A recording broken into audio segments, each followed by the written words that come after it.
Ladies and gentlemen, welcome to episode 43 of the Salty Dog Podcast.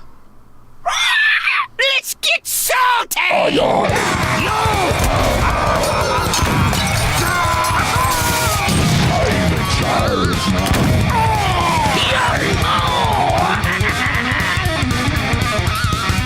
What's up, guys? Welcome to another exciting and very salty episode of the Salty Dog Podcast. I'm Captain Clash, he's Captain Dookie. Ahoy there, mateys! We are your salty captains. What's going on? Oh, just hunting monsters. You know. You know. Yeah, I've been having a lot of fun with that, too. It's these adventure type modes are always such a fun, like, time sink and fun escape from the drudgery that is this beloved game.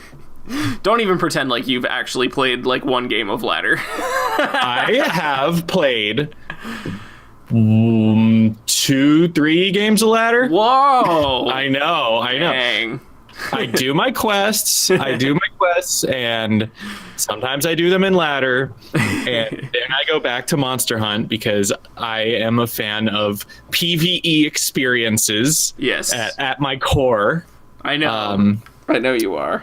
So that's what I've been up to. Yes, me also. Actually, I think, aside from some meta talk, of course, and just a little about the new event that's going to be coming up in a couple weeks here, I think we're just going to talk a lot about our experience in Monster Hunt.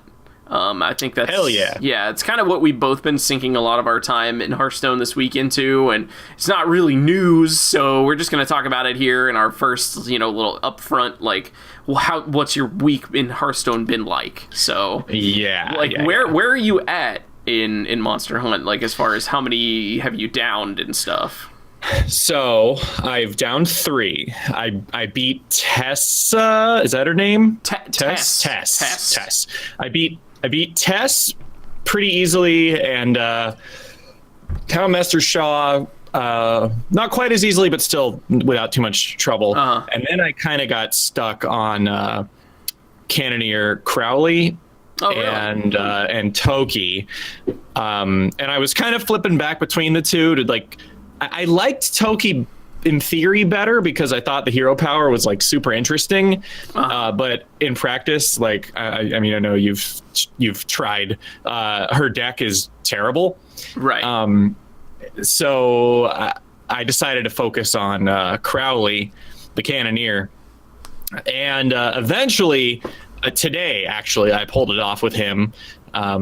It was like it's just like in what fucking dungeon run when you win, your deck is crazy. Like, yes. Like it's like night and day comparing the deck you win with to like all the other times when you lost. Like my deck, I had the passive to make your cannons deal an extra damage, so they were doing 2 damage, and then I had the passive to reduce the cost of a card in your hand by 2 every time you fired a cannon. I didn't even see that one. That one's crazy. Yeah, I know. I didn't start seeing it until like today, and I pick it up every time because that's just, you spend 2 mana to fire your cannons and then boom, discount. And so there would be turns like later in the game where I'd get my positioning just right and I would cannon, kill something. Like I would have a handful of cards I couldn't play, right? But then I would cannon a full board of minions that turn, and then all the stuff in my hand is like super cheap. Yeah, that's awesome. Yeah, it was insane tempo. So it was kind of a rush based. I wouldn't say like aggro, but definitely like pretty tempo. Like I had some bone mares. I had Bran Bronzebeard. Wow.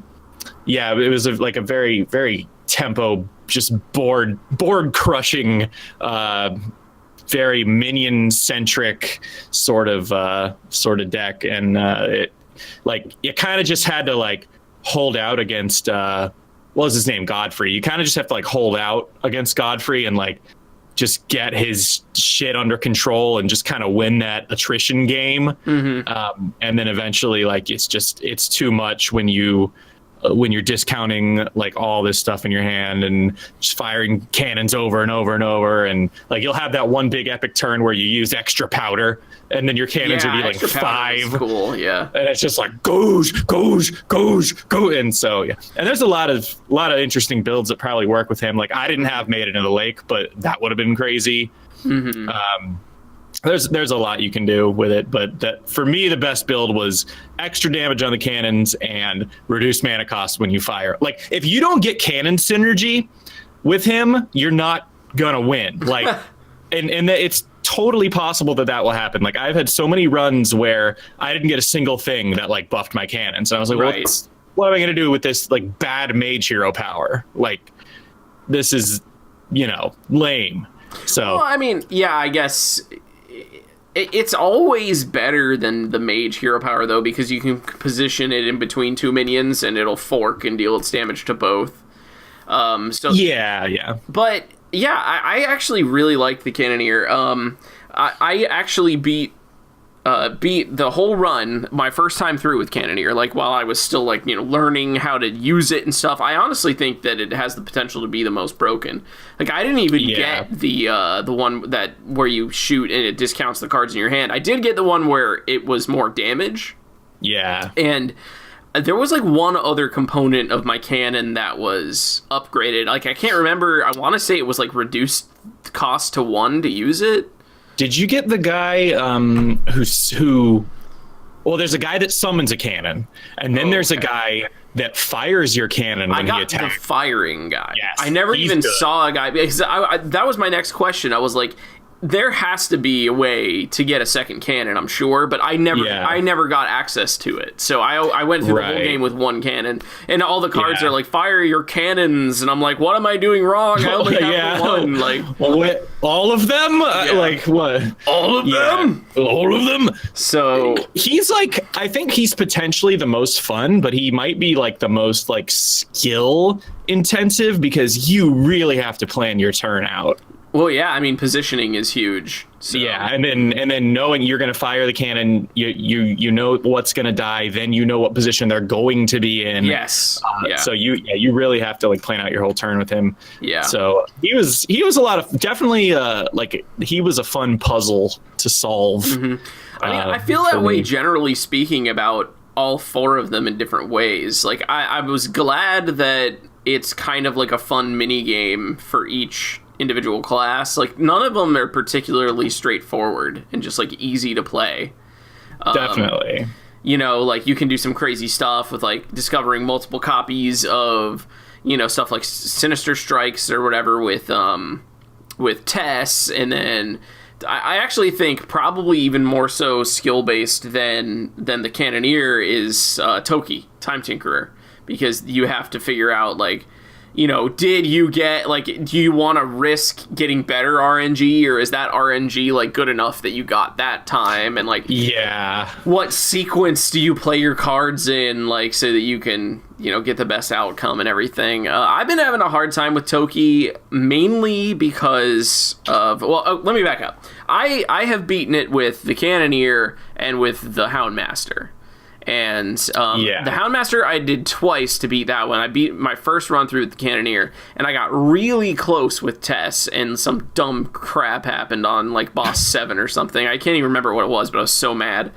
But the hardest one for me so far has been Toki, because same.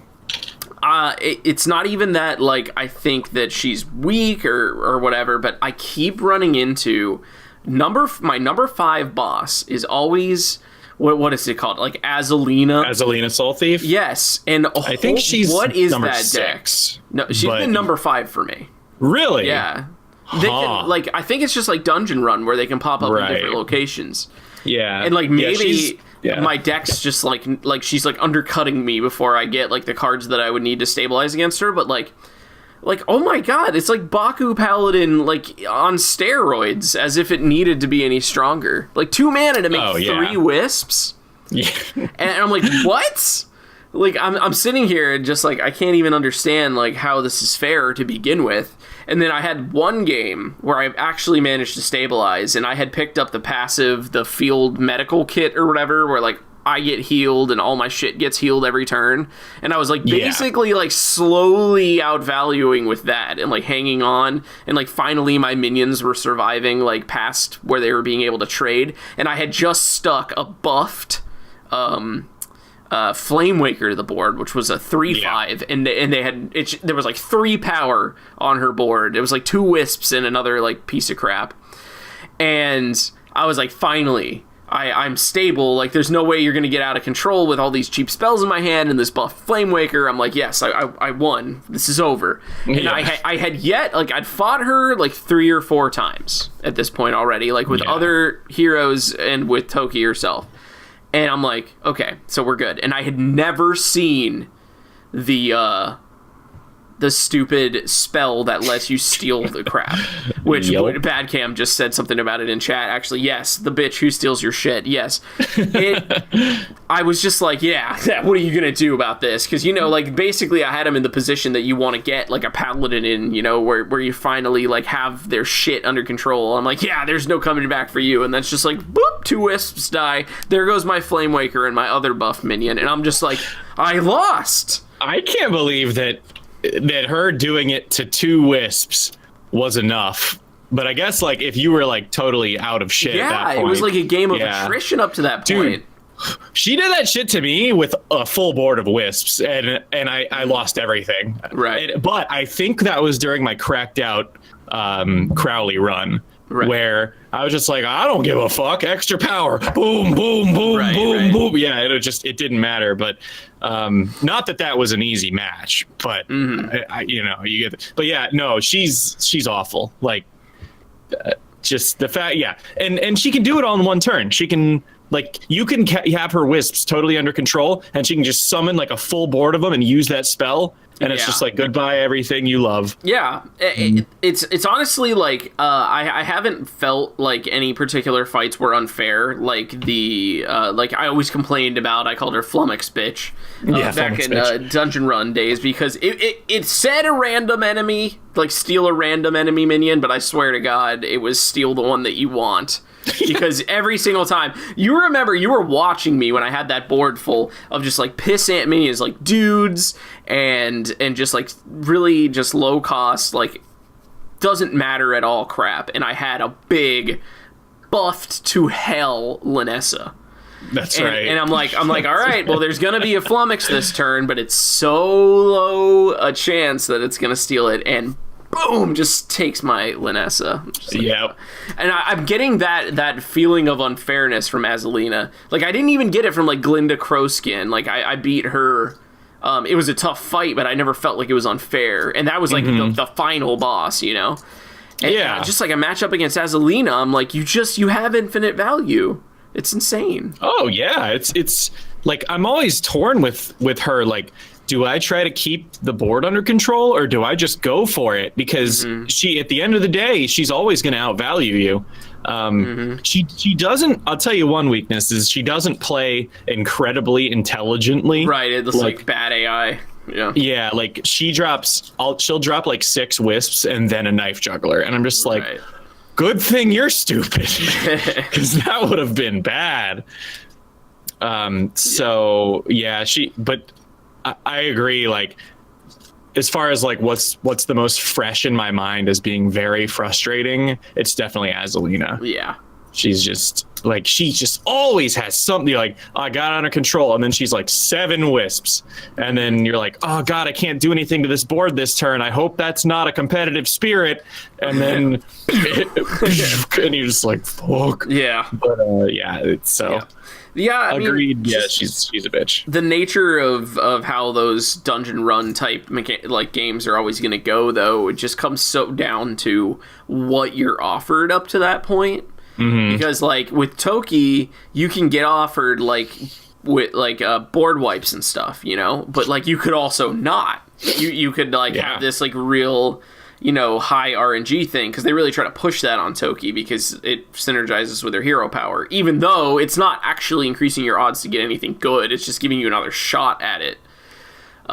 So yeah, I don't know. yeah, Toki's interesting. Kind of like, you know, and I get sick of waiting through the animation of like taking my second turn. I know. There are like times when I'm like, it would probably be better to do this, but I don't want to rethink through this entire turn, so I'm just gonna let it go. Like, you know what I love about her hero power is I do a lot of stupid things in Hearthstone, and it's the undo button you always needed. It's the undo button. Like today, oh man. So for my build with her, and I'm currently on boss 7, and I just beat Azalina with her. So hopefully this is like, I'm gonna take it home. Maybe we can do that after the show, actually. Yeah, we should have some time. I don't think the show's gonna go too terribly long today, so we'll probably do some Monster Hunt after this. Yeah. So with Toki, I have the thing that copies the first spell you play in a turn with random targets.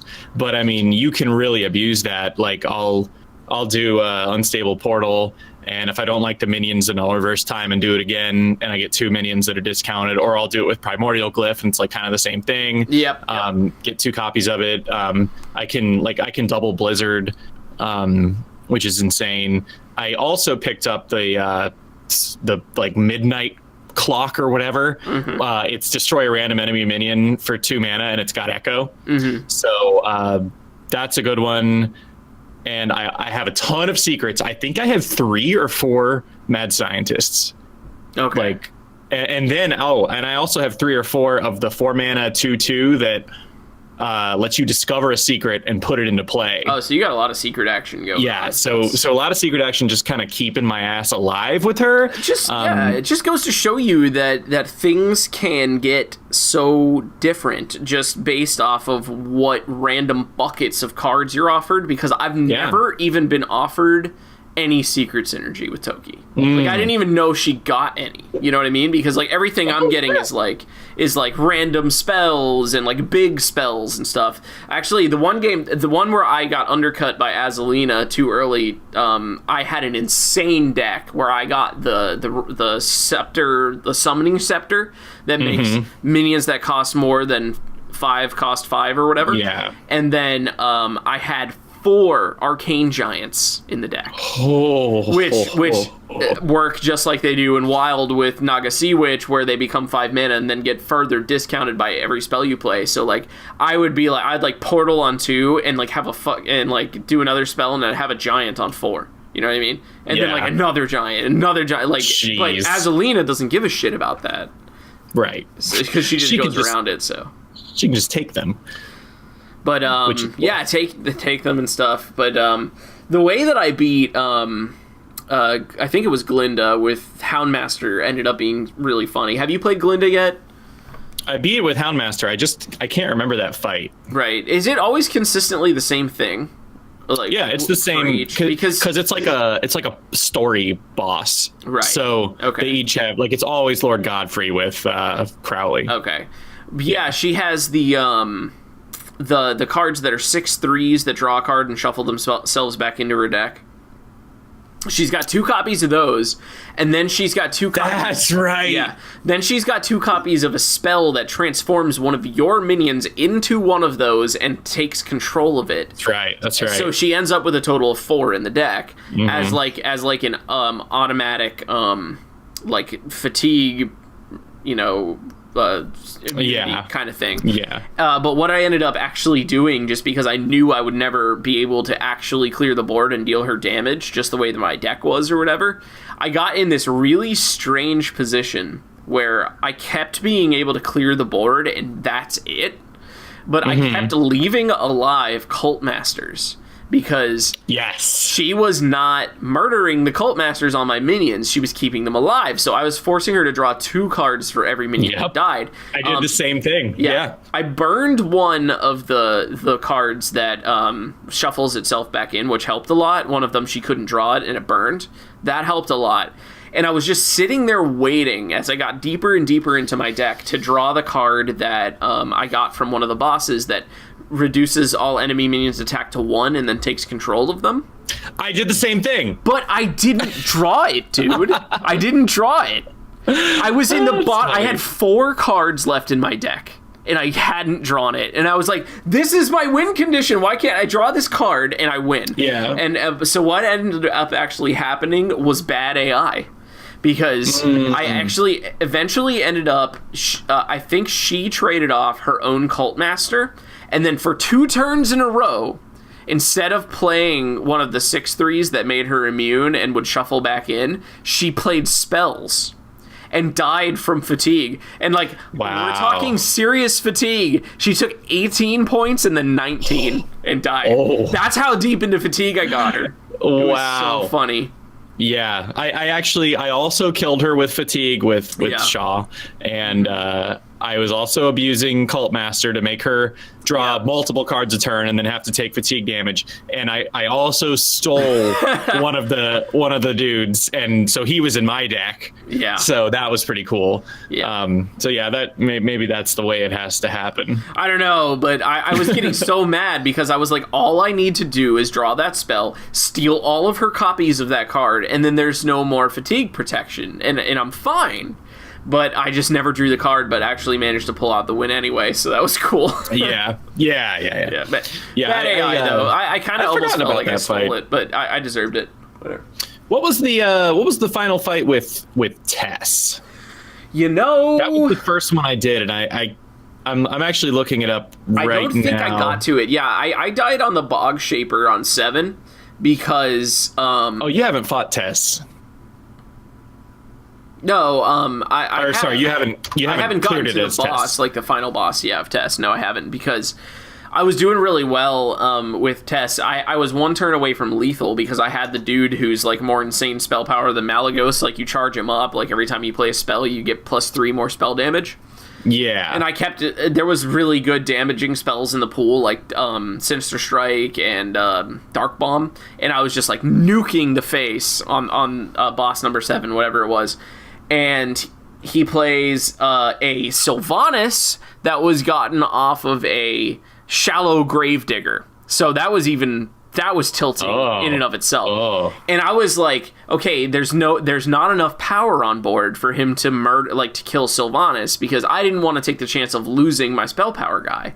So I just went all face and was like, Sylvanas will live through this turn because there's nothing with 5 attack, and there's no chance that he'll have to steal my spell power minion, and I win. So what fucking happens? He plays Feign Death. Oh. And what fucking minion does he steal? Out of the 3 minions I have, he steals the spell power.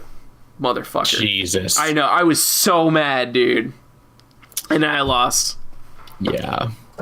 So, the Tess final boss is he's a Kingsbane guy. Oh, God. Yeah. So you have that to look forward to. Great. Yeah. I don't know. His hero power actually draws a weapon from his deck, and it's only Kingsbane. The only one. That's stupid. Yeah, he was tough, but I think I beat Tess on my 2nd time through or something. She was the first one I got. But yeah, it's been a lot of fun. Mm-hmm. Dungeon Run. I like the cleverness of the treasures in this Dungeon one. Run. Monster Hunt. Monster Hunt. I like the cleverness of the different treasures that you can get, like the passives and like the actives are a lot of fun this time around. Like, I really like Tess's one where you pick a weapon from her arsenal and equip it. Oh, I never got to do that. Really? Oh, yeah. It's infinite weapons, dude, because the spell goes back into your hand, and it's not echo. Like, it stays there forever. Yeah. And you have a choice of 3 different weapons. One of them is like a cleaving type minion clearing weapon. I can't remember what its stats are, but one of them is just like a straightforward face weapon. It's a 4/2. It's a 2-mana 4/2, infinite 2-mana 4/2s. Jesus. I ended up dealing so much damage with that. And then there's one that you can combo better with if you have weapon buffing, but I never did, so I never picked it. But it's a 1/8 Wind Fury. Oh. Yeah, so if you got like deadly poisons and crap, you could really, really start rocking the face with that. Oh, yeah. Yeah. Dude. Yeah, that's cool. Or 1/4 or something, I can't remember. After I beat them all, I probably will still go back and like tinker with some of them because It's just fun. I did that with Dungeon Run some. I'd be like, you know what? I'm just in the mood for Dungeon Run, and Druid's my lowest level class right now, so I'm going to try to get Druid to level 60 by doing Dungeon Run.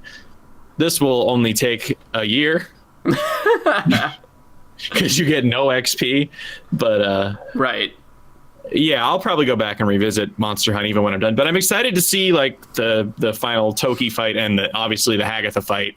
I have no idea what to expect there. So yeah, me either. That'll be interesting. I hope it's actually pretty tough. You know. Yeah. Something and hopefully it's just. I really want it to be just the fight with Hagatha. You know, not having to go through like a whole series. It would be nice if it's just like one big bad, and you know, if you lose, you can just queue right back up for it and get right back in there. I'd appreciate that. I wonder who you like. I wonder who you play as, and I wonder what kind of deck you build. Like, yeah.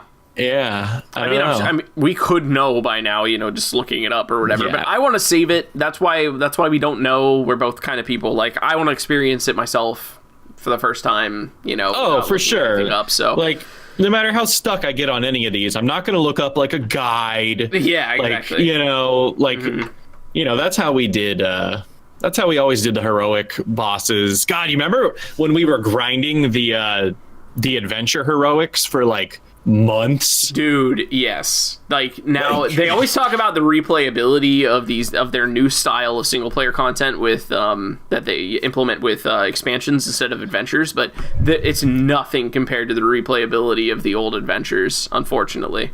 Like, not that you were always having a good time. Let me put that in there, because they were fucking hard and like frustratingly hard. Yes. But there's nothing that even comes close to the level of how hard stuff like Chromagus or Nefarian were. Oh my God, I think Chromagus was the one I was. Yeah. He was one of my big roadblocks. I can't even remember how I beat Chromagus. Yeah. It was some mage deck where I don't know. I just somehow I cheated. I don't know. That's like, how I felt every time I won. Yeah. I was like, oh my God, I got RNG and I cheated. Like that's basically how I felt.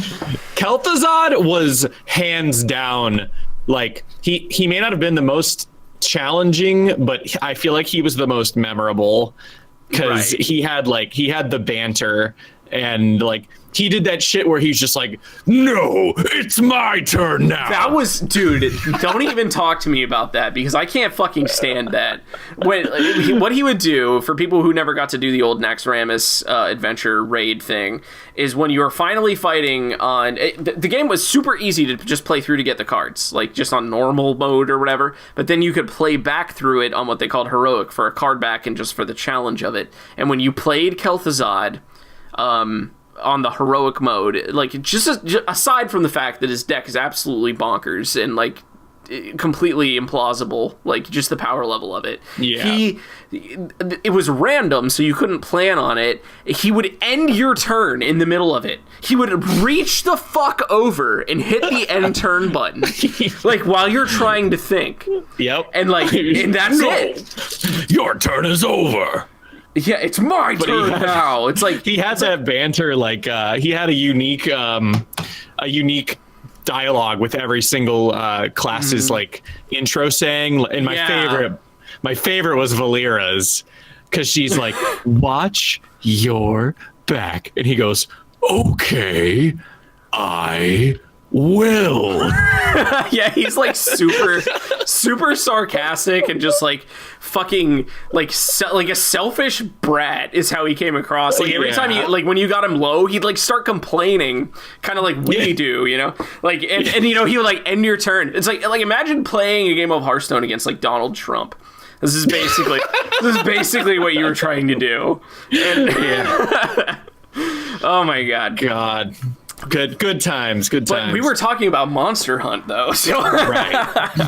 Well, you know, it's maybe this can be our single player episode, single player roundup. Single player in Hearthstone, yeah. Honestly, like I think that the game gained something and lost something when they phased out adventures, because it's cool and all that the single player content that they release with expansions is now free. Like, that's really awesome, because I know they put a lot of work into it, and it's all totally free content for a free game. It's very cool. But it's not to the same level of fun and replayability and just like, you know, good stories like that we have. You know, it doesn't have that same weight to it. So yeah, I agree. You know, one thing that's worth mentioning is like when you play against these dungeon run and monster hunt bosses, they obviously do really broken stuff, and like your deck is like pretty broken, but you have like a lot of garbage in there, and you can't really control fully what's going in your deck. I mean, honestly, you have very little control. You have a choice between 3 predetermined packages of cards, so the choice is extremely limited.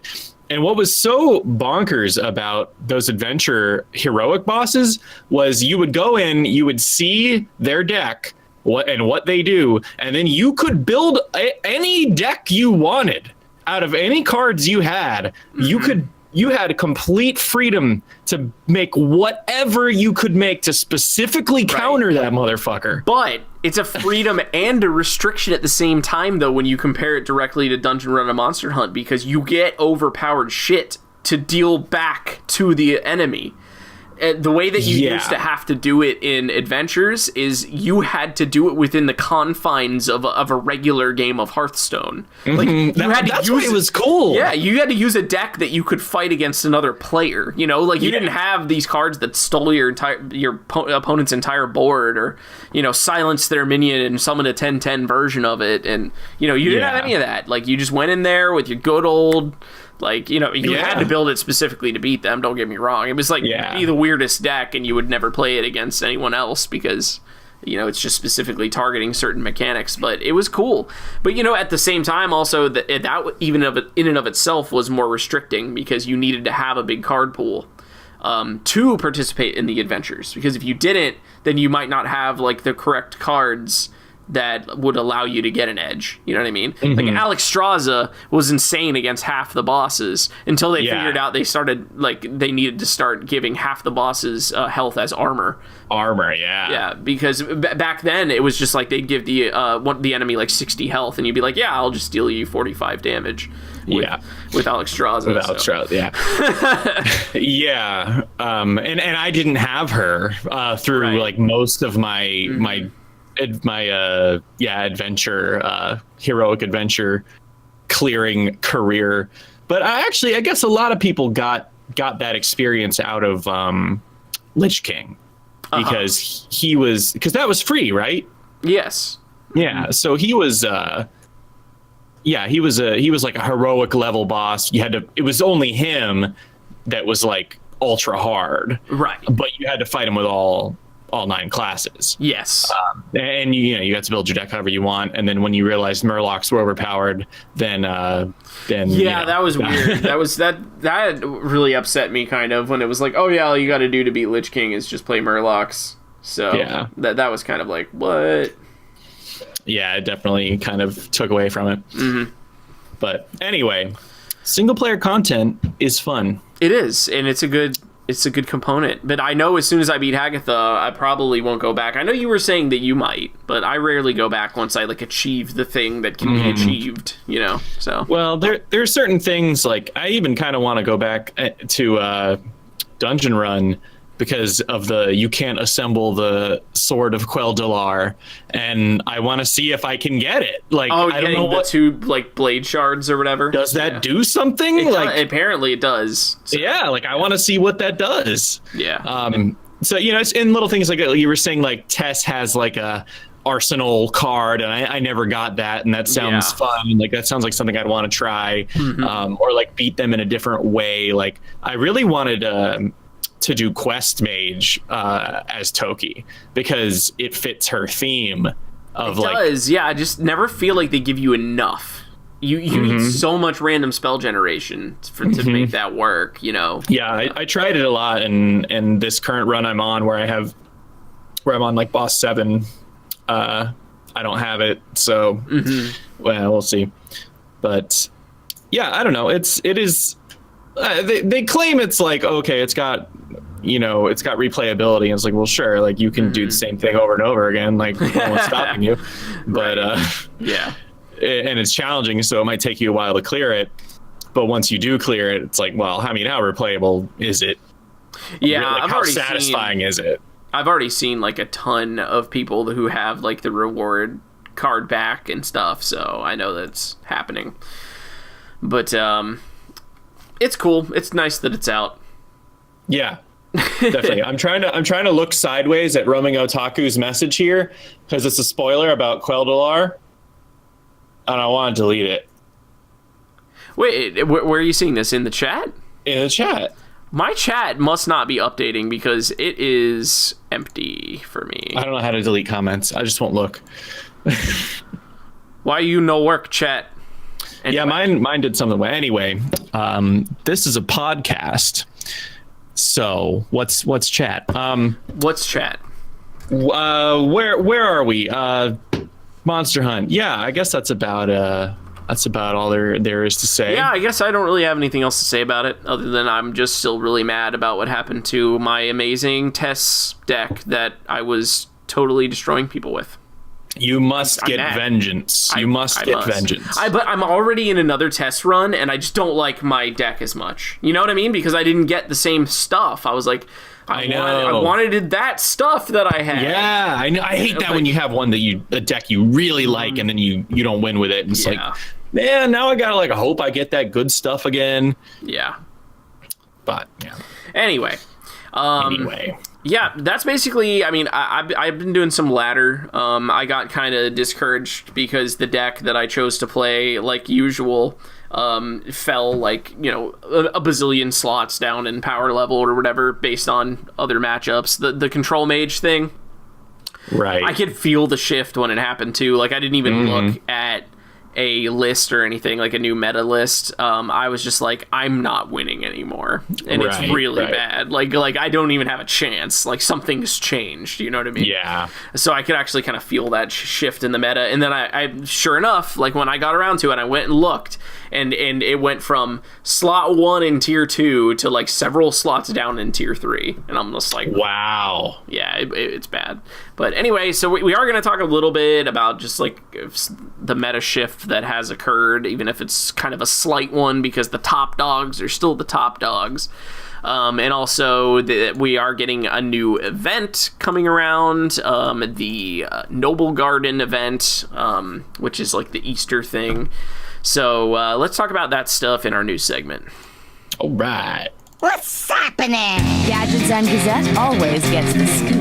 Time is money, friend. Keep it quick, kid. I ain't got all day.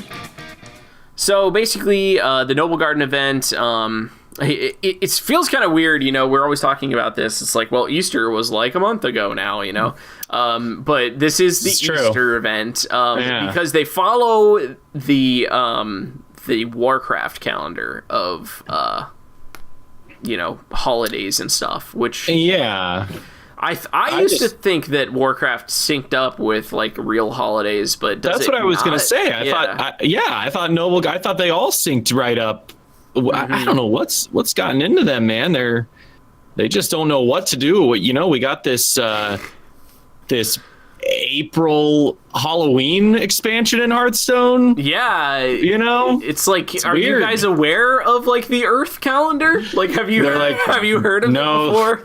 Team 5 is just shut in a building with no windows and no natural light, and they're just like forced to make cards forever. So they're like, maybe it's Halloween. Let's make a Halloween set.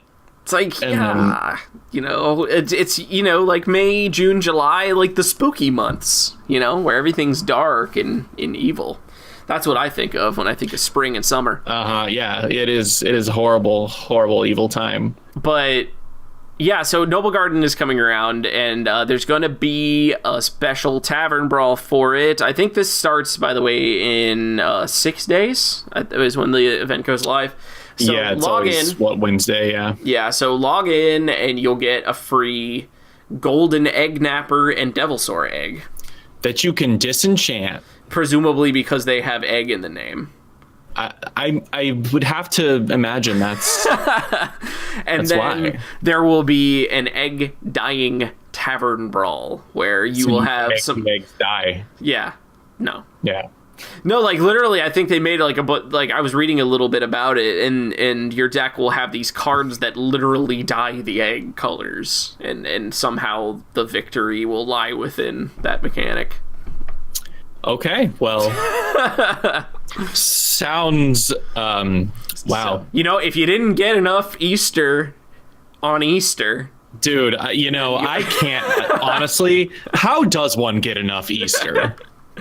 Let me tell you, I can't think of one holiday with a more fun or delicious tradition than coloring hard-boiled eggs. Like, I can eat so many hard-boiled eggs.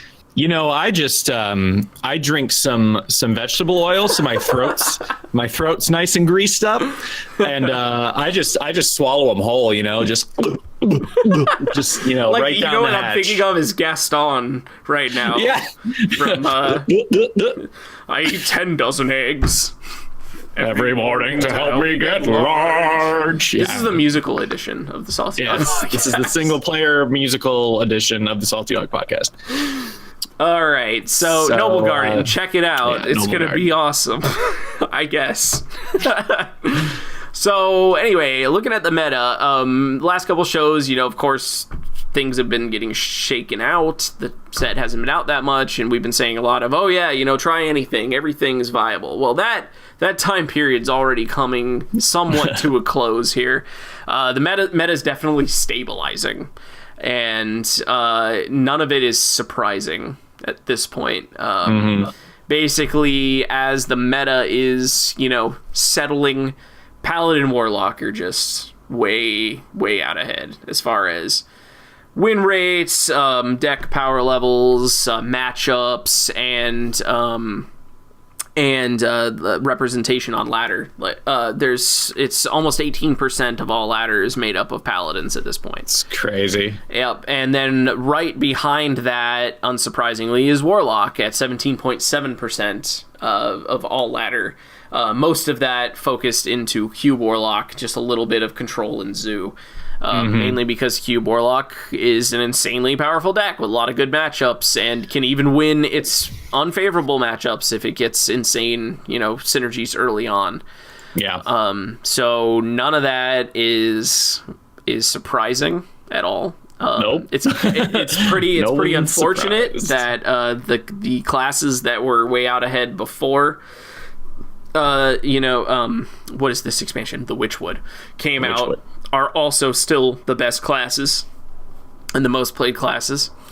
But there are some other ones that are seeing play. Druid is still really good. 15.7% of ladder is made up of druids, most of them spiteful druids, which just like the other decks, has this insanely high deck power level potential. If you hit Spiteful Summoner on 5 or 6, depending on if you have coin, or mana ramp early or whatever, with the little 3/1 dudes. I think they're in the deck, and hit that what's it called? Ultimate Infestation. Get a 10 drop. We've talked about Spiteful Summoner, but definitely Druid abusing the fuck out of it right now. And Taunt Druid also is a little less than half of what Druid players are playing. That one has a lot fewer favorable matchups. It's also a little bit of a clunky deck. You actually usually end up having to naturalize your own Hadronox just because there's so much transform and silence. Yeah. And if you pull it off, it gets really strong because then you get infinite Hadronox value off of Witching Hour and just cubing it, and it just never goes away. But I think that it's just a little bit harder to pull off with a little bit less of a powerful effect than most of these other decks have. Yeah, I would agree. That's a lot of setup. Yeah, there's a lot more setup that goes into it, and the effect is still not even as good as just getting a 10 drop on 6. You know what I mean? Right. Or and something like Q-Block, which is trying to do a similar thing, kind of goes about its business more casually, more efficiently. And they have better tools to stay alive, and it's also resummoning a whole board of taunt minions you've had in the game doesn't automatically secure you victory, but cubing Doom Guards and killing the cubes and rushing your face for 20 does. So it sure does. Or even when it's 2+ Void Lords. Yeah, exactly. You basically just Hadronoxed anyway. So fuck do I do about that? Yeah. So.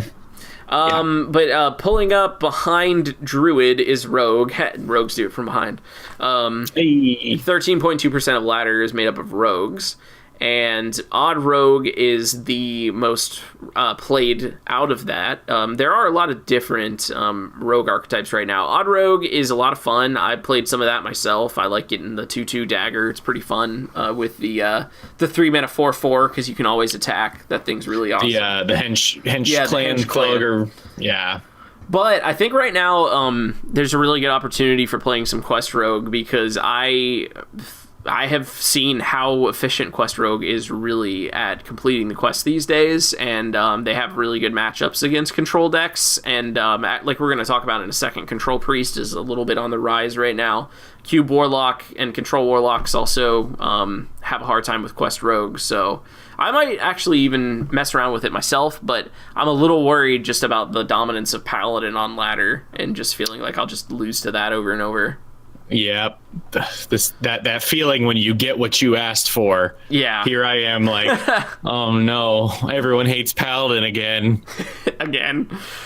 So it's go on. I want to talk about the number one Paladin deck. Okay. I'm just going to finish a quick run through of how things have changed. Control Priest is a new-ish archetype that's kind of like evolved out of that Mind Blast Priest they were calling it for a little while, that just no real synergies with the Mind Blast as far as like doubling it with Velen or anything, but just trying to get that 10 damage reach and finish you off with Shadow Reaper. That's still like the game plan for this Control Priest deck, is to kill you with the Mind Blast and the Shadow Reaper value, but it's just replaced a lot of the cards with stuff to just survive. You know, you're talking about like Divine Hymns and just all those really healing cards and stuff like that. So yeah, that's one I might try just because I'm always interested in checking out what Priest is doing. Yeah, for sure. Yeah, I mean, tier lists are you should only take them with a grain of salt, honestly. Right. Yes, like there's always player skill and like knowledge and familiarity with the cards and with the meta and with your class, and the percentage of like when you look at like a tier 1 deck, it's like, oh, it wins like 57% of the time, and it's like, well, that's not that much higher than like 50%. It's not that much higher than winning half the time. So there's a lot of variables there, and these are all just averages. So just believe in yourself, believe in the hearth of the cards. Yep. And you could probably pull ahead with another good but not tier 1 deck. Yeah. Yep, they're definitely, they're not hard and fast rules, if you want to try to use a class or whatever. But the thing is like, I like to look at tier decks to see what people are going to be playing a shitload of. So if you want to try to make your own deck right now, it has to be able to deal with like endless boards of tokens that are going to get buffed. It has to be able to handle a 10 drop on turn 6, because these are things that you're going to face against. And like when you play against when you're playing on ladder and you don't get a ban and you don't get to know what you're going to queue up against, you have to have a deck that just can cover so many different areas. You have to have something that has really great single target removal, but also can deal with huge swarm boards. And I think that's like one of the main problems. These really specific decks that like are really great against control or really great against like taking out big minions. They're not going to cover enough ground. I think that's why Control Mage is kind of suffering right now, because they have the board wipes and they have single target removal, but if you get one and not the other, because you never have a board, you're so reliant on your draws and your spells and like which ones. Like the difference between having a Blizzard on 6 against Odd Paladin, or a Blizzard against Spiteful Druid instead of a Meteor, or something it's insane. Like you can never like be totally consistent. So it's mainly the decks that can have the most consistency across no matter what you face. Yeah, that makes sense. So this rank 1 Legend Paladin deck was posted a couple days ago by Fire, who is a Korean pro Hearthstone player. It's a little different than the even Paladin that we've seen, and I think the fact that this deck hit number 1 is why the meta has kind of shifted in the direction that it did, because people are like, oh, look at this. So they're trying, and there's some interesting shit in here.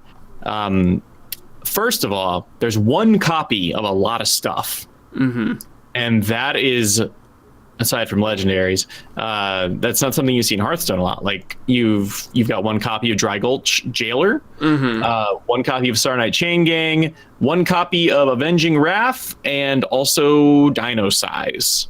Yeah, is that to hit? No, it's not to. It's not a spiteful deck, right? Nope, it's not a spiteful. When I saw Dino Size, I was like, oh shit, is this spiteful? But it's not. Because I guess it has to run in Quality Consecration, Blessing of Kings, Call to Arms, so you can't really make it spiteful. But some other interesting things in this deck. First of all, Amani Berserker in Standard, ladies and gentlemen. Yeah, that's a crazy one. Yeah. Like, I don't know. You can't undervalue a 2/3 for 2 mana. Right. Like, they don't get played because they're usually fairly vanilla. People rather run a Knife Juggler to get extra value out of the knives, or Loot Hoarder to get cards, or cards with abilities.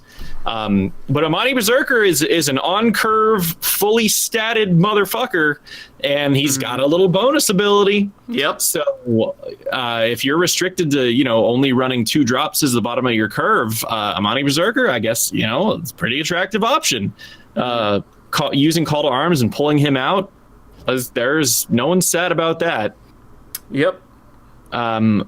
Probably the most interesting, unexpected choice in this deck is Cain Bloodhoof. Cairn Bloodhoof. Cain. Cain is Cairn Bloodhoof. Yeah. Who I have always seen as more of a value / control type of card. Right. Trying to exploit like his Death Rattle, or just, being a pest on the board. And honestly, power creep has kind of made him a little less effective. Cairn used to be much more respected as a Death Rattle minion, and it was seeing play in control. And I remember those days, and I can tell you exactly why he doesn't see play in control anymore, is because he comes down and he doesn't protect your ass from the vicious beating that aggro decks can give you these days. Like, there was a time in Hearthstone where you could casually play a Cairn in control and not die on 6. Like, those days are gone. But here he is in an aggro deck. I guess maybe he's board wipe protection, or I don't know. He must just be a tech against the meta. I would just go through and look at other viable 6-drops. Like, he might just be the best 6-drop they have access to right now. Well, right, but how many 6-drops do you need in an aggro paladin deck? They're running 4. They have Avenging Wrath, Sunkeeper Tarim, Cairn, and Gen Greymane. So you obviously have to have Gen and probably Sunkeeper Tarim. But I probably wouldn't put Avenging Wrath in this deck. But I'm not a pro player, so fuck do I know. Avenging Wrath has totally fucked me up before. I mean, it is 8 damage for 6 mana. I mean, you can generally probably clear the board, and then that's just really good. Whether you're using it to clear the board or you just use your minions to clear the board and then get 6 mana for 8 damage to the face, that's just good.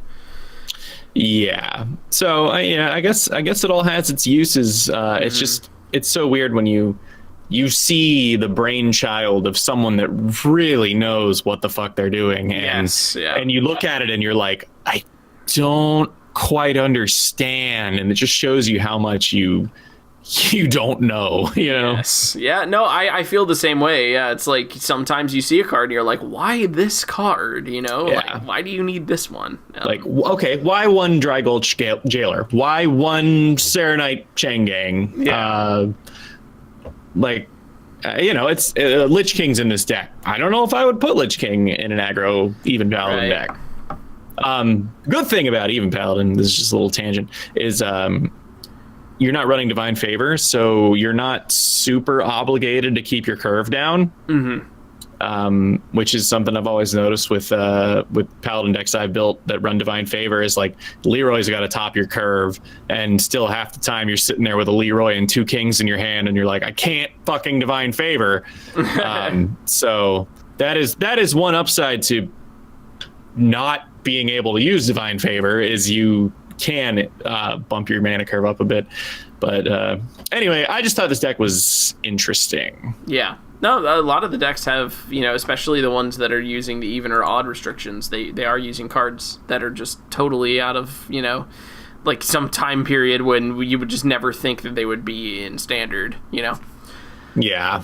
So actually, and I think I mentioned this in a previous show, even odd decks are causing things to be in standard that would have never been. Yes. Because the card pool is limited, which I think is really cool. It is cool. It's the same way that it encouraged deck diversity from Highlander decks. So exactly. Like, you look at Amani Berserker and you say there is nothing wrong with this card. Like, you couldn't give him one more attack, you couldn't give him one more health, you couldn't give him one more enrage damage, you couldn't make him one less mana. Like, he is as balanced as he can be. Yeah. But he still doesn't get run. But now he's in this deck. So, it's just cool to see that happen. Yeah. Fair cards don't get played in standard. Fair, right. That's exactly what it is. When it's a fair card. Like, there's not a world where Silverback Patriarch gets run unless there's like a deck where it's like, if you have a 1/4 taunt beast, win the game. Yeah, exactly. Yeah. Yeah. But because that's not a fair card, it's a stupid, bad, terrible card. But Amani Berserker is a totally fair card. But that never sees play either. But that never sees play. So exactly. Also, Vicious Scalehide, just kind of Scalehide. Vicious Scalehide. He's the 2 mana 1/3 lifesteal rush. Oh yeah. Just like totally unassuming card. Never would have thought it would see play, but it's been in decks since the beginning, and now it's in a rank 1 legend deck. So, I guess that's good. Right on. Yeah. But that's basically, that's all I really had to say about standard. There are some mage decks kicking around, and like you will see priest, especially the new control priest kind of thing on the rise. But you'll see some tempo mages. But for how much I played ladder, and which isn't like a terribly long amount of time, but usually when I queue up, I'm facing a paladin, a warlock, or a druid. And that gets a little old after a while. Yeah. When it's close to 50% of the ladder is mainly 3 archetypes. So that's kind of that, but that's usually where Hearthstone is. Sometimes you have a more diverse meta. Right now, I don't feel like it's incredibly terribly diverse, which kind of sucks. Which is a bummer. I think people might be. I think this happens where people ride hype waves, like they see that number one. Mm-hmm. Just because it's being played a lot, it does not mean that it is the bee's knees. Like. Mm-hmm. It doesn't mean it's the end-all, beat-all best deck that it could be played in that meta or in that matchup. Like, there's always something else, and a lot of it is just trends.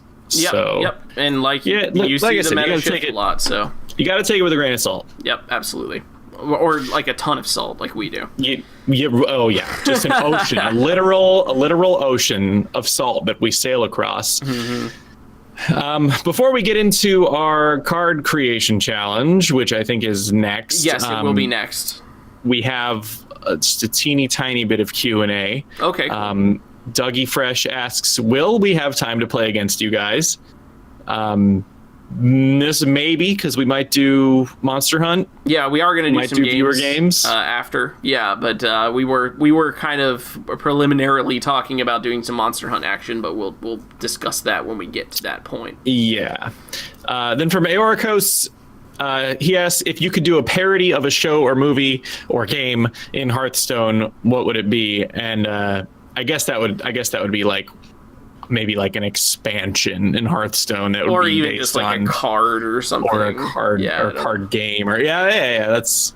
And I think he stipulated that we couldn't say Legacy of Cain, so. Well, that game can't be parodied anyway, so because there's nothing to make fun of. You could make fun of the fact that there's literally one girl in the entire game.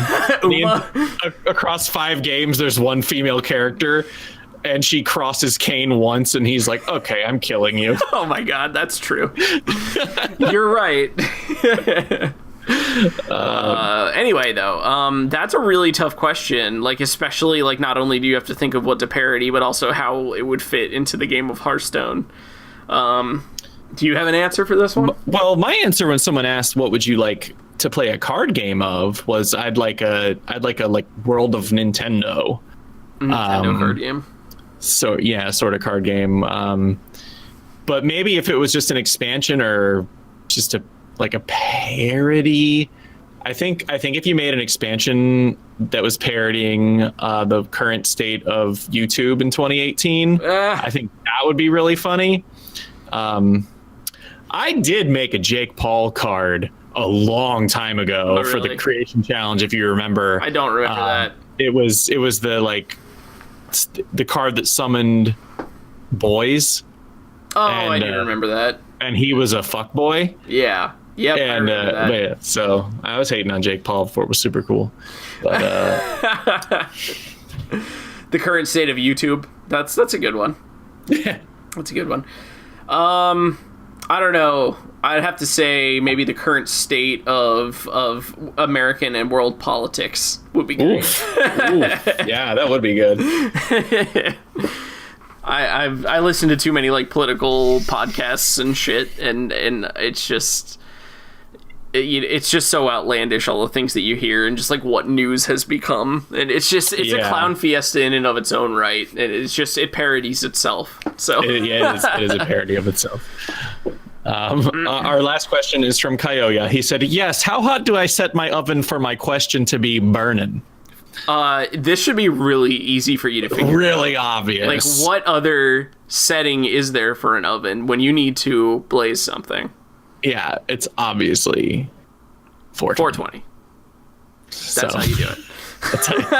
If you want your question to be burning, or even better, blazing, set it's 420. Remember, we always used to cook our pizzas at 420, even if the box was like, do that. Set your oven to 450, and it's like, fuck you. Yeah. 420. Always. How else could it be lit? That does it for our very short Q&A. Yes.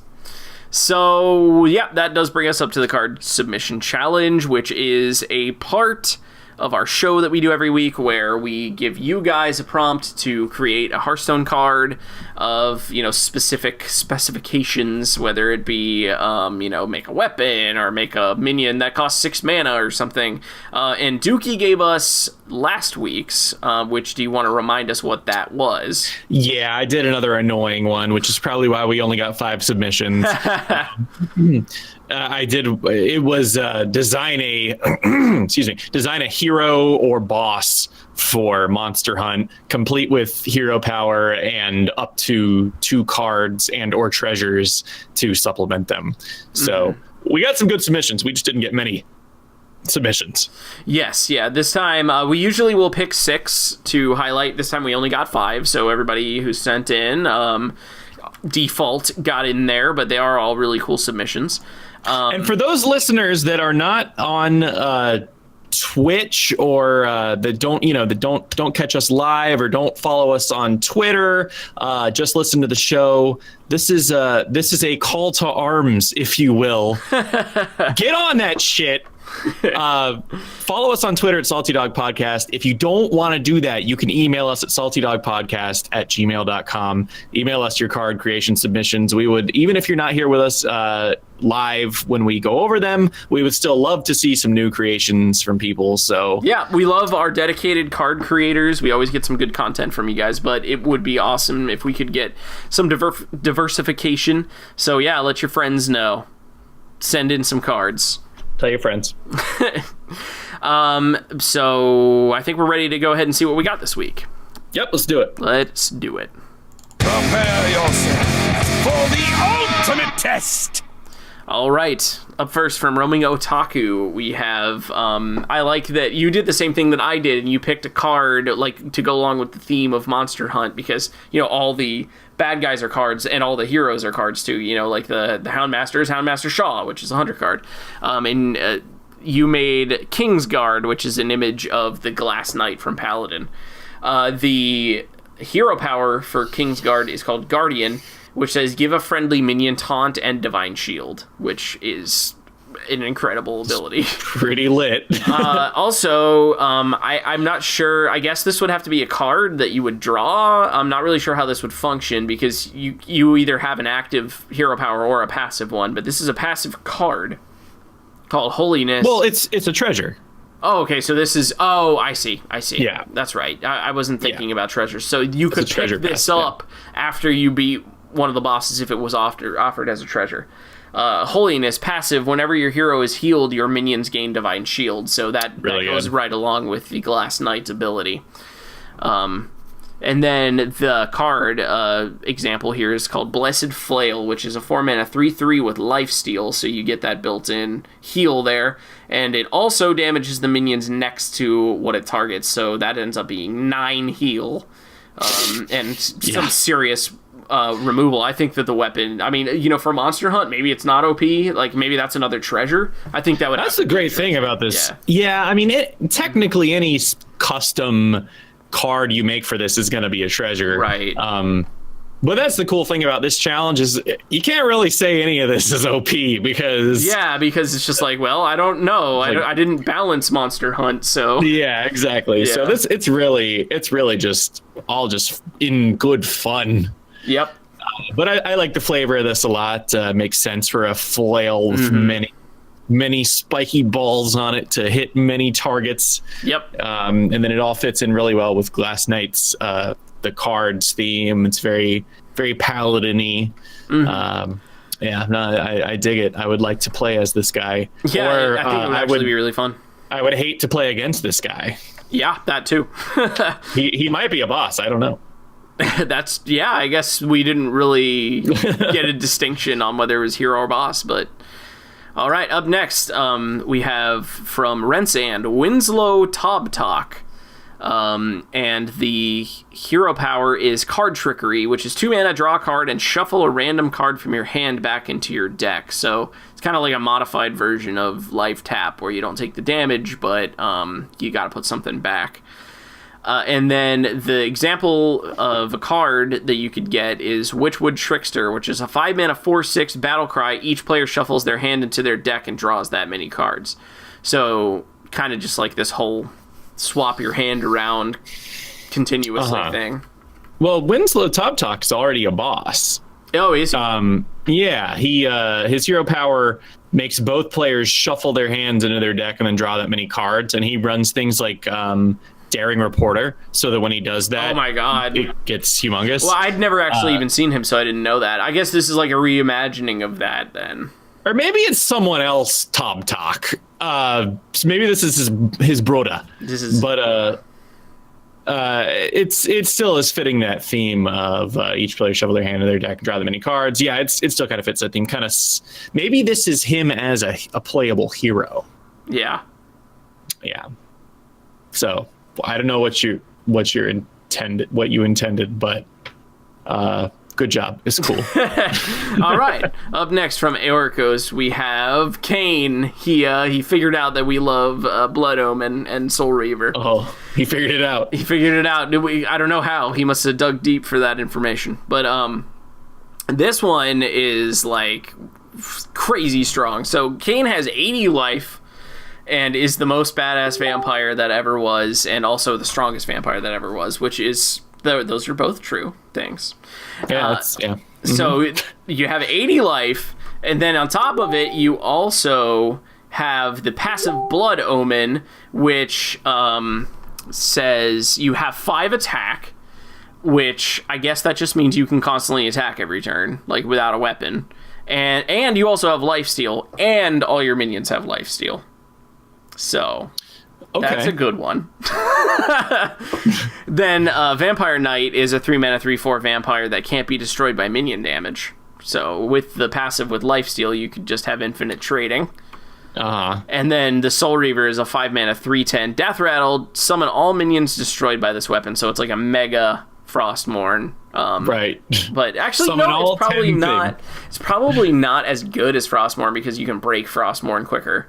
Yeah, you have to wait 10 turns to get this thing to go off, and it's only got 3 attacks, so you might not actually be able to kill a lot of stuff. But did I make a Soul Reaver card at one point? I believe you did, and I think you used that image there. I remember that image. Yeah. So I'm not sure if it would make more sense if he was a boss because he's got 80 health. Actually, I don't know how this card was made, because when you make a portrait, you don't get a text box. But when you make a hero, I don't know, when you make a card, there would be like a mana cost up, and he's got health. Uh-oh. I don't know. I don't know how this was made. I like the fact that there was a text box there, because when I went and made mine, I actually wrote a text blurb for my guy. But it's not there now because it's just a portrait. But anyway, we're getting some clarifications here. First of all, everyone's right, and this weapon, just because of the passive, would always have 8 attack. So there's that. That's true. And we're stupid. And Aoricos is also saying that this is not a playable thing. This would be a boss. This is a boss. So yeah, he we would seems get like wrecked. he would. Yeah, you would This die. seems like a very wrecking boss. Yes, you would not. You would not live. That's crazy. It makes more sense that way. It makes a lot more sense. But I'm wondering what the heck your deck would need to look like to beat this guy. All right, up next, from Elecman, we have Moonlighter Transia, which has the hero power Lunar Exposure. Hero power, choose one. Make a friendly minion's attack equal to its health, or make a friendly minion's health equal to its attack. So you could inner fire it, or like reverse. Outer fire. Outer fire, that's right. Set them on fire. Inner fire or outer water, or well, I don't know. And then for the treasure, it's called Moon Mirror Shield, and the passive says your hero power can target enemies. So I guess that would make it way more powerful that way, because you could damage up a minion you can't quite kill, and then you can inner fire it, take its attack down, or vice versa. Like a minion with low attack and high health. So it makes a lot of sense to have the hero power start out as friendlies only, because it's really strong when you can target enemies with it. Yeah, I like that, and I also. I mean, she looks like she's probably a druid. I do believe that is druid armor. So having a choose one hero power is cool. Also, though, she's a worgen, and as we've seen, like Lunar Exposure is the ability. As we've seen with worgens, they like to switch their attack and health. So the fact that you're modifying that using Lunar Exposure is pretty cool. One sec here, where the submitter, Elecman, is saying that there should have been another card, but I didn't see one. Let me go back here and see if I can pull this up so we can fully... Okay. Yep, somehow I did miss that. Hold on, I'll throw it up there in just a sec, so we can check this out as well. I'm just going to blow it up big over the other cards. So Druid of the Moon, 4-mana 2/8, Taunt, Rush, and choose one. Gain Divine Shield or gain Lifesteal. Each turn this is in your hand, it gains +1/+1 and swaps its attack and health. Wow. That's Yikes. That's insanely powerful. That's a treasure, all right. Yeah, that is wow, that's really good. Yeah. And obviously, Rush. like, amazing Rush, synergies with the choose one hero power too. Yeah. No matter what it comes out as. being a 2/8 /8/2, it still needs to build up a bit, because that no matter where you put that 2, it's kind of useless. Not with the hero power, because you can either inner or outer fire it. Well, yes, you're right. So that's yeah, pretty cool. I like this one. I like this theme. This theme makes a lot of sense. Yeah, it does. It's like a specifically, like if there was a worgen druid playable character, which that's what it is. So yeah, very well done. Definitely. All right. And lastly, our fifth submission here is from Overlord CHS. who gave us Monster Hunter Guy, which we both appreciate. And its hero power is called Smitty, which is 2 mana to discover a weapon from any class. Which is super cool. I really like discover weapon effects because you gain access to, you know, different classes, weapons, and weapons that you might not like be good enough to put in a deck, but that are really cool and you want to like have a chance to use them, you know? Yeah. And then a passive treasure called Carve and Forge. Passive, whenever your hero kills a minion, add a weapon to your hand that's mana cost is equal to or less than the minion killed, I'm assuming. So lots of weapon generation in this class. Lots of weapons. Yeah. And then a spell here, SOS Flare, which is 2 mana to recruit 3 minions and gain 5 armor. So that's an insane treasure as well. Yeah. It makes a lot of sense too, though. I totally get the flavor behind the card because the most you can do, the maximum number of players that you can do a monster hunt with is 4. So you're already there, and you summon your other 4 hunters, and yeah. Yep, SOS Flare. You still haven't seen that yet because you haven't played World. Yep. But no, this is super cool. And obviously, since it's called Monster Hunt, you made Monster Hunter Guy decked out in Rathalos armor, if I'm not mistaken. Rathalos armor is like always some of the coolest. Yeah, definitely. I like Carve and Forge being like you kill a thing and you get to make a thing out of it. Yep. I mean, so that's cool. The flavor is very on point in this one. It makes a lot of sense. Definitely. Yeah. Super creative. I like it. Absolutely. So thank you, all of you guys that submitted. We appreciate it very much. And let's take a look at what Dookie and I made this time around. So yours is up first, which looks like a crazy troll. Yep. He's a shadow hunter. And I wanted to make a troll because there's no playable trolls in Hearthstone. Which is a travesty. It is a travesty. So he's Zul'Ras. He's actually a canon shadow hunter from WoW lore. So his hero power is Come Get the Voodoo. It's 2 mana. Give a friendly minion +2 attack or an enemy minion -2 attack. So the thing with shadow hunters is they're kind of buffer, debuffer, melee magic, shadow healing. They kind of tread the line between the dark arts and I always thought of them as a smash up between Shadow Priest and Rogue. It really is. Yeah, it's kind of like a mashup between but Shadow Priest is a mashup between Priest and like Warlock. So Shadow Hunters have a lot going on. So he can manipulate friendly attack and enemy attack. Then there is the Totem of Mojo, which is a treasure totem that you can get. It's 2 mana for a 1/2 totem, echo, taunt, spell damage +1. At the end of your turn, restore 1 health to all friendly minions. I see what you did there. It is all the basic totems rolled into one, and it's got echo. So at any point in the game, you can just be like, bam, bam, bam, bam. Probably the most fucked up thing about this is the spell damage on it. Yes, the spell damage is the most abusable, yeah. Really crank that up. But also creating a taunt wall is nice too. Also, if you have a really big, good minion that you want to live and it's hurt, throw out 5 of these. I mean, we've all been there where the shaman had the 1 in 4 chance to roll the totem to win the game, and like now you just have it every time. So there it is. Yep. So that's Totem of Mojo, and then the other treasure card is called Bad Juju. And it is 5 mana to cast Hex on a random enemy minion for each time you've used your hero power this game. Right. So that's really you're just powerful.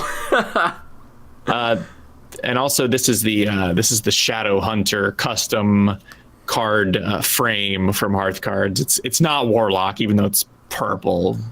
You can see the difference. It's like a different shade, and there's like some blue and shit thrown in there. Sorry, no, actually it's Demon Hunter. This is Demon Hunter. There was no Shadow Hunter, and the one I wanted, which was Witch Doctor, didn't have a hero frame, so I just went with purple. Right. Yeah. So because none of these are a class, right? They're all their own class. So right, and with something like Monster Hunt, that's fine. Right. Because I mean, it's its own thing. So, all right. Well, mine's up last, and this is admittedly just admittedly right up front here. Not my strongest entry. For some reason, I struggled with this one, and I couldn't really come up with anything too creative. But I did the same thing that Roaming Otaku did, and I went with the Monster Hunter theme of picking a card to make the hero. This would be a playable hero, and I chose Chameleos. And Chameleos' ability would be passive. It's called Chromatic Skin. And it says it has the same wording as Valera the Hollow for something to compare it to. So during your turn, add a random card from your opponent's hand to your hand. So it would be one of those like ethereal kind of smoky, not really in your hand things. And you could only cast that card that turn, and then it would pop out of your hand, just like Death Shadow does at the end of Valera the Hollow's turn. So, I mean, that same card could get randomly selected again next turn, but it could also be something else, or if they play it, you lose access to it. And then I didn't think of any treasure cards, or I guess this would have to be a treasure card, because do they have their own unique cards that are just in their decks? I think they do, or do they not? They do, like Extra Powder is in... Okay, so Crowley's, this would just be an extra card in your deck. And I just... Like I said, I didn't have much inspiration for this one, so I named my card an Actual Chameleon, and that's just a picture of an actual chameleon. And he's a 3-mana 1/1 stealth that says whenever you play a friendly minion, become a copy of it. So every time you play a minion, it would transform into that minion. So what you'd have to do is, it would reset to being sleeping again and everything too, just like normal transform effects go. But I think there's a lot of like interesting interplay stuff that you could do with this. You could make a trade with it as whatever minion it was before, then play another minion in essence healing it, making it into something hopefully better. It's kind of like a recombobulate, but that you can use any card to activate, So, it's just something, it'll just continue to transform into whatever is the last thing it saw, so. Yeah, I think it's pretty balanced, actually. I mean, a 1/1 stealth is, like, actually kind of easy to remove. Yeah, exactly. You can't always, but there's definitely a lot of ways to do it. But it's not super expensive, and then the effects can be very strong. Like, you could turn it into something with an amazing death rattle and then kill it off and get some awesome value off of it. I like it. It's good. That was the one good idea I ended up being able to come up with. An actual chameleon. There you go. Anyway, that does it for that card submission challenge and this show, essentially. So a little bit of a shorter one, not a whole lot of craziness going on in the world of Hearthstone, which is to be expected. We just had a whole bunch of crazy stuff happened with the new expansion, the new year, and everything. So it's just kind of back to seeing just laddering every new season, which I still haven't. I have yet to make it to Legend still, and that's something I still really want to do. I just haven't settled on like the deck that I want to play really hardcore. I thought it was going to be Control Mage when I thought it was better, positioned against a lot of the stuff that's going around, but then that just kind of slipped away from me. So I have to find maybe you could do some teching. I've tried to do the teching. I have. I'm not giving up on it entirely, but I mentioned it earlier. It's just basically the problem I'm having is that the tech's there, but if you don't have it exactly when you need it, you have no way to stay in the game. Like if you don't have the voodoo doll to deal with your opponent's Tyrantus that they summoned off of their spiteful summoner, then you're just gonna kind of die. Yep. And there's nothing you can do about it. So we'll see, though. We'll see. But anyway, thanks to everybody who submitted cards and came out for the show live here, and thanks for everybody who's listening. We appreciate all of you. And if you have a second, wherever you listen to us, YouTube or Apple, whatever they have, give us 5 apples, give us stars. I believe it's called iTunes. Oh yeah, that's right. I literally couldn't think of it. We're both so anti-Apple. Like I think I blocked it out of my brain. If you listen to us on Apple here, Apple AirPod or whatever. Yeah. If you listen to us on your earbuds. Airbuds, yes. Anyway, you guys should follow us on Twitter at Dookie Shed, like it sounds, and at Clash KLASHE_HS, and also our joint podcast Twitter, which is at Salty Dog Podcast. We stream here, the show here, every Thursday at 8 p.m., and we also do joint gameplay streams on both of our individual channels on Tuesday at 7 p.m. Eastern, and I believe that's, 4 your time? 4 Pacific? That is 4, yes. Yeah, and that's on. He'll be streaming from his own Twitch on those days at twitch.tv/DookieShed. Mm-hmm. But until next time, guys. Wait. Oh, that's right. I almost forgot to do the challenge. Okay, so I gotta think of something real quick here. Let's make it nice and simple, so we actually get some submissions. Nice and simple. You know what we haven't done in a little while, and I think make it insanely simple but deceptively fun. Wow, you know what? I think I have just the thing. Yeah? You know, it popped into my head right away, and I think it would be fun for the new year. You know, I'm kind of behind on my memes, and I think one of our biggest hits from last year was make a card out of a meme. We had some great entries last time. Dad Boy and, them boys with the cold ones, the one that you did with Jake Paul. Yep, I think, why it's on my mind is probably because you mentioned that. Yeah. So, and I did Pepe, remember, with the... Yep. The fucking gun. Let's get some good, either really classic ones or maybe some new 2018 memes and make them into cards. Yep. Let's get some. Let's try to make them 2018 memes. Yeah. We've had a lot of tasty ones, so we have. Let's see them memes. Thank you for reminding me to give out the challenge, because I was totally gonna not do that. But now, what's happening? Now it's time for this. Until next week, guys. Stay salty. Stay salty.